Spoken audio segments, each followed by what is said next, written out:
Welcome, sports fans, to another Face the Facts Sports Minute. It's presented by Sports Zone 101.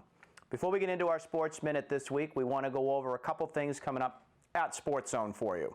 Summer is just about here, so that means a lot of our activities that we will be doing will be in a lot of different places. You can visit us in other locations, starting in Wakefield at the Civic Center, which will kick off starting June 24th week, and you can also visit us in Stoneham, Tewksbury, Austin Prep this summer as well, anywhere in between a 9 to 3 time period with extended care on select weeks. If you have any questions about any of that information, you can visit us at our website, which is www.sportszone101.com, or you could send us an email at info@sportszone101.com.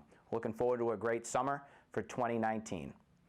We want to turn the corner here and actually, in a way, turn the page as we need to talk about the Boston Bruins. The Boston Bruins were in the Stanley Cup Finals, as we all know, but unfortunately they were not able to put it away against the Blues.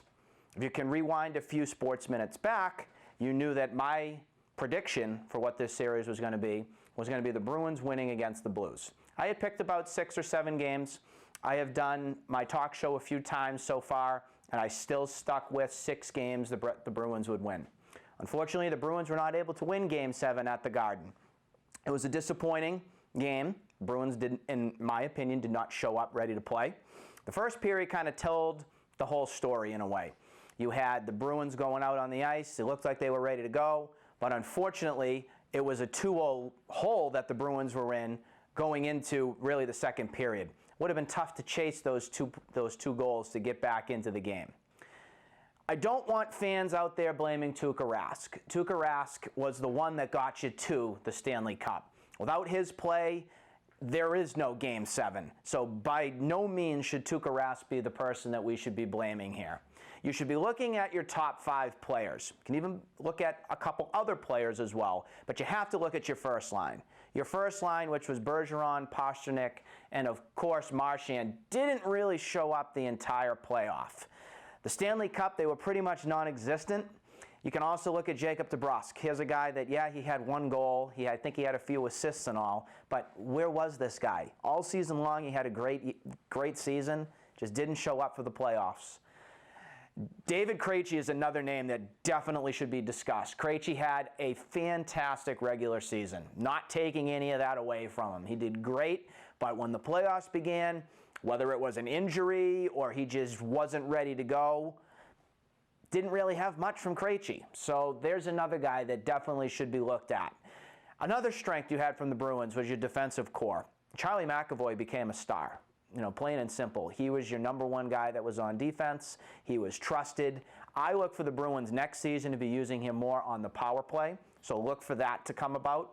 Brandon Carlo also had a very good playoff. He was even scoring some goals, as a matter of fact, too. Another reason for all the success for the Bruins during this playoffs was because of your trade deadline acquisitions. You had Charlie Coyle from Weymouth. Did you know he was from Weymouth? He's from Weymouth. Then you also had Marcus Johansson as another addition that helped this Bruins team. They single-handedly helped to get the Bruins into where they were for the playoffs. They were accounted upon in the playoffs to score goals, and they did a really nice job. I'm hoping Johansson can be back for next season as he's a free agent. Charlie Coyle, we know, is under contract, so he will be back for next year. My big takeaways are pretty simple. It was great that the Bruins got to where they were. I'm still stunned. I'm shocked that they weren't able to put it away in a Game 7. It's crazy to me that the Bruins lost 3 games at home in the Stanley Cup Finals. For a team like that, it's going to be a tough one to swallow for some of the veteran players and some of the young guys on the Bruins. The good news is that most of that team is coming back again for next year. The problem is you had pretty much all of the big teams that were out. You had Tampa out, you had the Capitals out, you got rid of the Toronto Maple Leafs, you didn't have Vegas. So this right here was a golden opportunity lost, and I don't know if the Bruins are going to be able to get back to this spot for a while. We'll see, but again, you should be congratulating the Bruins on a great season and hope for the best for next season. And that's going to do it here for another Face the Facts Sports Minute, which is presented by Sports Zone 101. I'm Nick Face, and we will see you next time.